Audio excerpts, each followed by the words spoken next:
Every day, some new bizarre catastrophe plays out on our screens, or for the unlucky, right in front of us. Events occurring so drastically, chaotically, and frequently that it's almost impossible to keep up. And maybe that's by design. Well, today we're going to unravel some of those disturbing events, mysterious happenings, conspiracy theories, if you will, and cover them in depth in an attempt to get to the bottom of things and have something to look back on at the end of the year. If there's any theories you'd like to see covered in the next video in this series, please comment them below. But for now, let's get into it.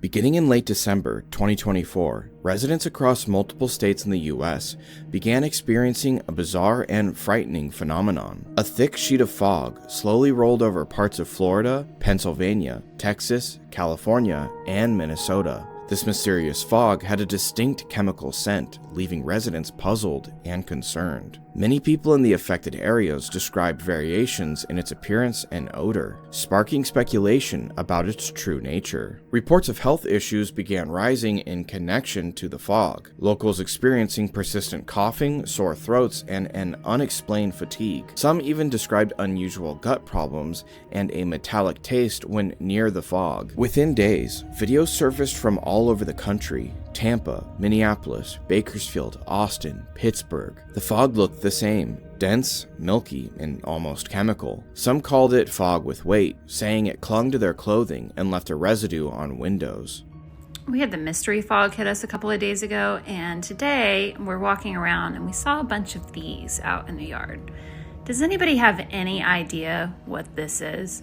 Because it feels really light, like plastic, and it kind of looks like a geode, but it's lightweight. It's almost got like a waxy texture to it. It's got a really strong chemical smell, and they're everywhere. My friend who lives in East Texas woke up today and this is what was in her pool. The only thing that she says that was kind of weird was there was some really odd fog yesterday.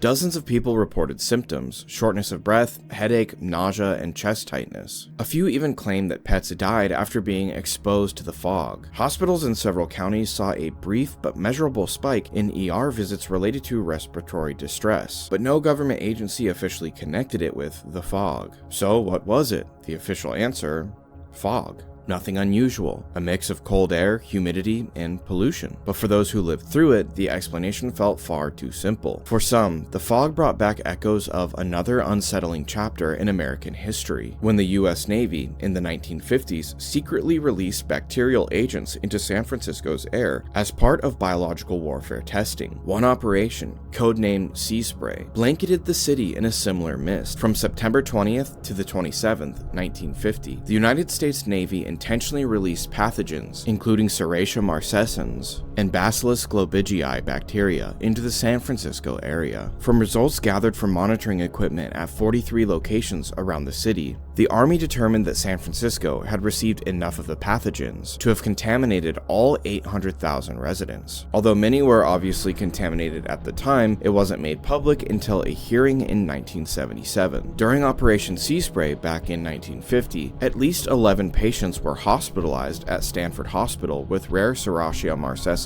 infections, a bacterium virtually unseen in the region prior to the test. One man, Edward Nevin, died of a heart valve infection, otherwise known as endocarditis, caused by Serratia marcescens. Other residents that were affected reported symptoms like persistent coughing, flu-like symptoms, and unexplained fatigue. Sound familiar? Shortly after the 2025 strange fog discourse started to die down, it reignited in early February, with hundreds of profiles claiming that a sample taken from a home in Florida found Serratia marcescens, tying it back to to Operation Sea Spray and explaining the whole thing. Except I couldn't find a single source verifying that any samples have been analyzed. So what do you think? Were these people that have probably experienced fog before just under some kind of mass hysteria delusion, and this was regular fog all along? Or was this Operation Sea Spray 2.0? Let me know in the comments below. You ever feel like you're being watched even when you're all alone? Maybe it's the existential dread of living in a world with an increasingly predatory internet. If you're watching this video, there's likely a lot more information online about you than you'd like. There was about me as well, but thanks to this video's sponsor, Aura, that's no longer an issue. If you've ever wondered how scammers get your phone number or why your inbox is constantly full of spam, it's because data brokers make billions of dollars selling your data without your consent, and they'll sell it to anyone. Marketers, scammers, and even stalkers. I don't have to worry about that because I use Aura. Aura monitors your personal data, including your social security number, across billions of data points like the dark web and public court records to detect and alert you to potential identity theft. They take care of the hard part, automatically removing your data from these sites and keeping it off. And they even provide you up to $5 million in identity theft insurance should the worst case scenario happen. They also provide a bunch of other features to keep you safe online, all inside one app. You can go to my link, aura.com/parasike, to get 14 days for free. That's enough time for Aura to find out if any of your personal data is exposed. I highly recommend doing this right now. When would be a better time to begin protecting yourself, your assets, and your identity online? You can go to aura.com/parasike for 2 weeks for free right now. And a massive thanks to Aura for sponsoring this video.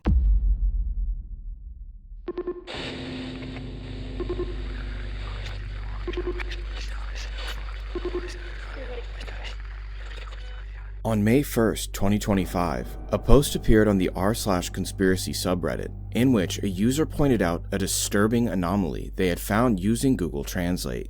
According to the user, they were messing around with Translate and input the sentence, "I went to the store yesterday," to be translated from English to traditional Chinese. They then copy and pasted the traditional Chinese text and input it to be translated from French back into traditional Chinese. They then copied the new Chinese translation and translated it back into English, revealing a disturbing new message. The Chinese people are in the process of being slaughtered. Although the method seemed convoluted, dozens of other users began testing it, coming up with more and more disturbing translations. One user input, "My wife is cheating on me," and got, "Chinese people are in danger of being killed." Another input, "How can we help you?" and got, "We are paralyzed. Are you preparing?" This user input, "I'm going on a walk later," and got, "July 5th, 2025 is the final date." There were certain other commonly repeating phrases that were reported by users such as, "The beast is the beast," "The Chinese people are happy to see you soon," and "The right of the Chinese people to self-determination." But user after user after user input different phrases and came back with different variation of the OP's results. The Chinese people are in danger of being slaughtered. The general consensus ranging from this being some kind of bizarre anomaly all the way to this being a genuine distress transmission coming from China. Some users pointed out that some of the responses seemed to point to this being one big LMBF, or language model brain fart, a situation where the model produces incorrect, nonsensical, or irrelevant responses. Essentially a moment of failure due to confusion, similar to a human being forgetting something or being confused by a question. These users also pointed out how strange and convoluted of a distress signal this would have to be, and how complicated it would be to get this put in place, even pointing out that this could be US propaganda to push users towards an anti-CCP sentiment. But in context with certain other rumors circulating about the Chinese population right now, these bizarre translations take on an even more disturbing tone. A YouTube channel called China Observer recently uploaded a video called Apocalypse Begins. Hundreds of millions disappear in China, massive abandoned villages found. The first half of the video focuses on bloggers traveling to a number of small to medium-sized villages in rural China, only to find them completely abandoned.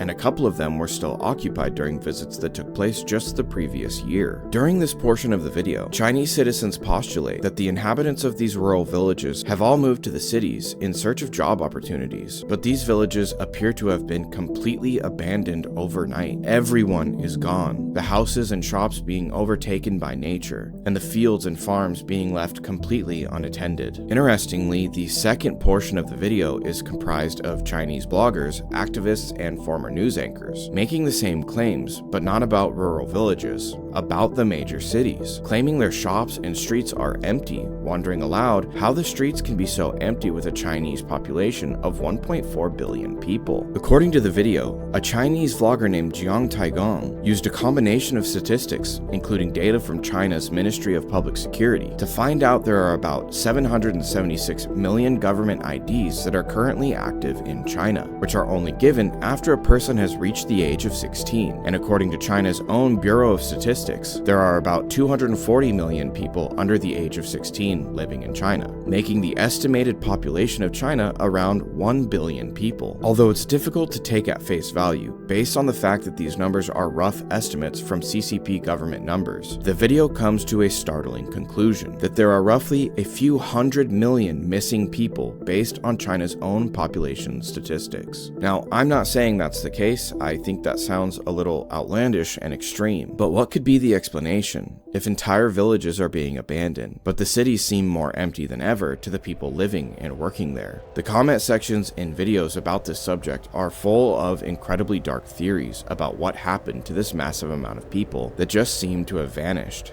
And when looked at in that context, the Reddit post about these disturbing translations seems all the more disturbing.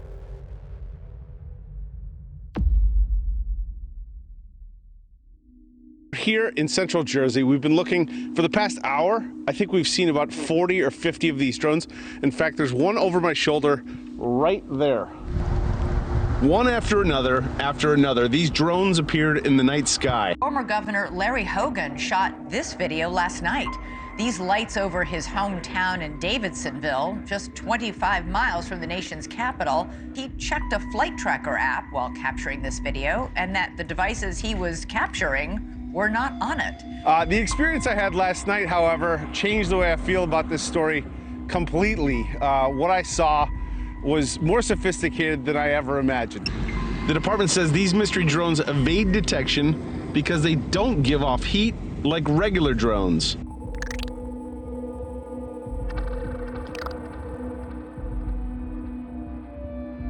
They appeared suddenly, silent, coordinated, impossible to track. Beginning in late 2024, the east coast of the United States experienced a wave of sightings, not of ordinary drones, but of something much stranger. Large, silent crafts flying in perfect formations over towns, forests, even restricted airspace. And to this day, no one in power seems willing to explain what they are or why they're here. The reports started quietly. In October 2024, in Virginia, multiple residents near Richmond described slow-moving triangular objects gliding silently above tree lines. By December, similar sightings cropped up in New Jersey, Pennsylvania, and Maryland. By January 2025, the pattern was undeniable. Witnesses across 5 states had all reported the same thing. Unidentified objects flying in synchronized formation, sometimes in swarms of 10 or more. They had no visible propulsion, no sound, and often moved in ways that defied the physics of known aircraft. Military radar stations reportedly saw nothing, but witnesses across multiple counties all saw the same thing at the same time. Hovering black triangles, blinking red lights, and drones that made no sound whatsoever. At this point, NORAD, or North American Aerospace Defense Command, expressed deep concerns about the potential threats posed by these drones, as there were over 350 drone incursions across 100 different military installations in the last year. As sightings increased in New York, Nassau County Executive Bruce Blakeman authorized the local police to shoot down any of these drones that may hover near public gatherings. Even some private citizens fired at the drones. So, what are they? Official silence has left the door wide open for speculation, and some of it is chilling. Some believe the US government is testing an autonomous surveillance fleet, swarms of AI-driven drones designed to monitor urban populations. The technology exists: swarm drones, facial recognition, silent propulsion. But if this is a test, why the East Coast and why now? One of the main theories that made its way across the internet was posed by John Ferguson, CEO of Saxon Aerospace out of Wichita. His company manufactures military-grade unmanned aircraft. John claims that in the 90s, when Ukraine returned its stock of nuclear warheads to Russia, approximately 80 of them went missing, and still have not been officially documented and secured in the years since. And it's his belief that one of those warheads may have made its way to the US to be used in an attack. So, my belief is they're trying to smell something on the ground. Gas leaks, radioactive material, whatever. This theory, seemingly backed up by the fact that in mid-December, 2 locations in the New York-New Jersey metro area were flagged as condition red, with counts per minute of background radiation levels exceeding the safety threshold of 200 CPM, according to the Geiger Counter World Map.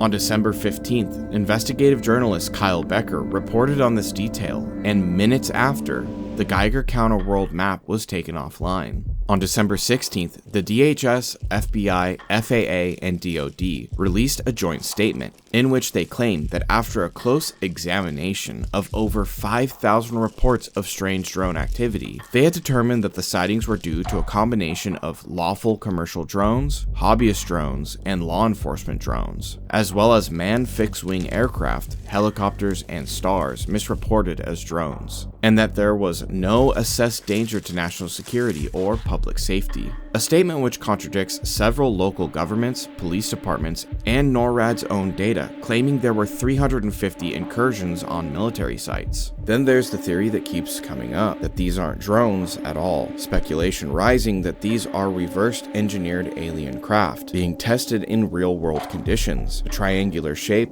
the silent movement, the abrupt disappearances. It's eerily similar to descriptions from the Phoenix Lights, the Belgian Wave, and declassified sightings by Navy pilots. And an event was about to occur that would push the narrative towards these possibilities, escalating the story to a whole new level.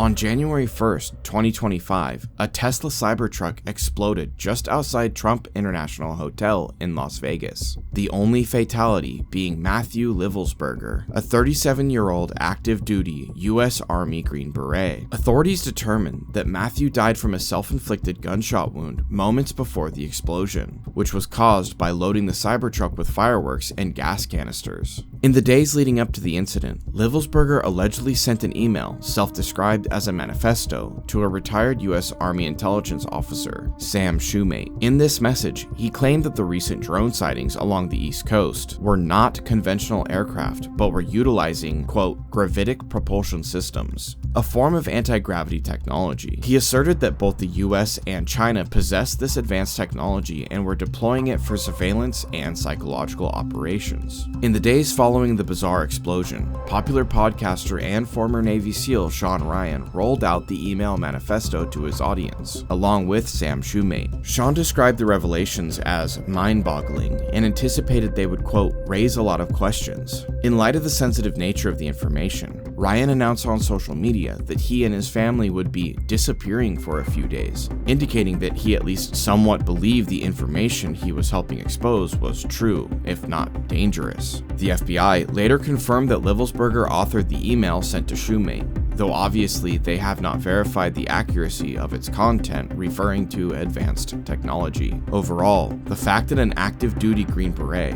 one of the highest trained soldiers in the world, died to increase visibility on his claims regarding the drone phenomenon lends a significant amount of weight and importance to the whole affair. Despite there being hundreds of citizen witness reports and dozens of videos and dozens of news stories, there's still no public investigation into the drones. After watching just about every drone video that's out there, it seems fairly clear to me that these drones are man-made. but seem unfamiliar to the public as they are most likely much more advanced than what we are aware of. Based on the witness testimony that these craft were able to move much more quickly than currently known drone capabilities, and that they were apparently nearly silent. Whatever these crafts are, one thing is for sure. They are not hobbyist toys. They operate in silence, in secrecy, and without accountability. And until someone exposes the truth, we'll have to keep asking, what is watching us from the skies?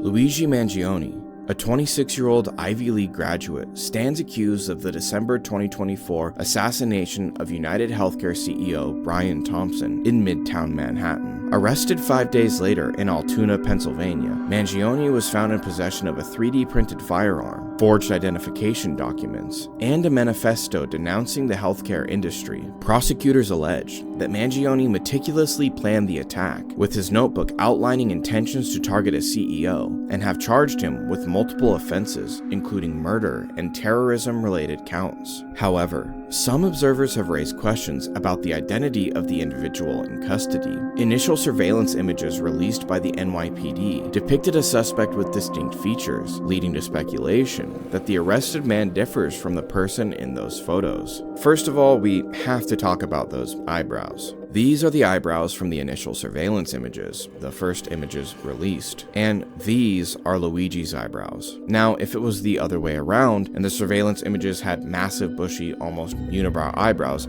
that would be one thing. You can shave your eyebrows down and make them look really small. You can't go from small eyebrows to a bushy unibrow in a week. Then there's the differences between the outfit in the initial surveillance pictures and the outfit in the images that show Luigi's face. In the first image, the coat is some kind of rainproof fabric with no pockets, and the hood appears to be part of the jacket. In the Luigi photos, he's wearing a regular non-rainproof denim, canvas, or cotton jacket with pockets, and the hood is a fabric hoodie layered underneath. The backpack also changes colors from gray or white to black. Now, I totally get that an assassin would want to change clothes after a hit, but why would he change it to something that had basically the same color and shape profile, just with minute differences? It makes no sense. So those are the main reasons why people think Luigi may not be the real shooter. Then there's the conspiracy surrounding his capture. Luigi was captured at a McDonald's in Altoona, Pennsylvania, 5 days later, and 280 miles away from where the shooting took place. He was apparently spotted by a McDonald's employee who recognized him from these photos, even though he was at least at some point wearing a mask. The police responded, finding him not only with a 3D printed gun, but also with a full manifesto admitting to the crime. Some theorists have been very skeptical about the means of his capture, claiming the web of surveillance that surrounds us here in the United States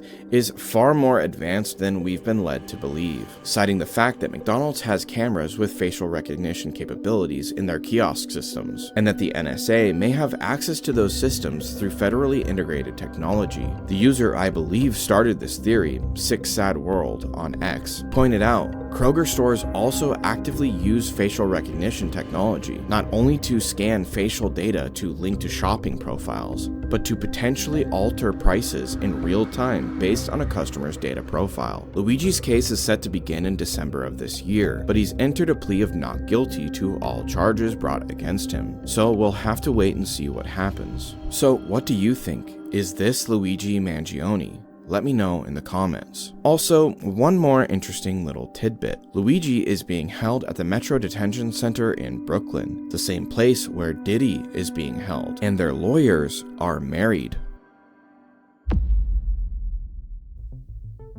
Okay guys, that's all I have for you today. Thank you so much for watching. I'd really appreciate it if you liked the video and leave a comment, and make sure you're subscribed.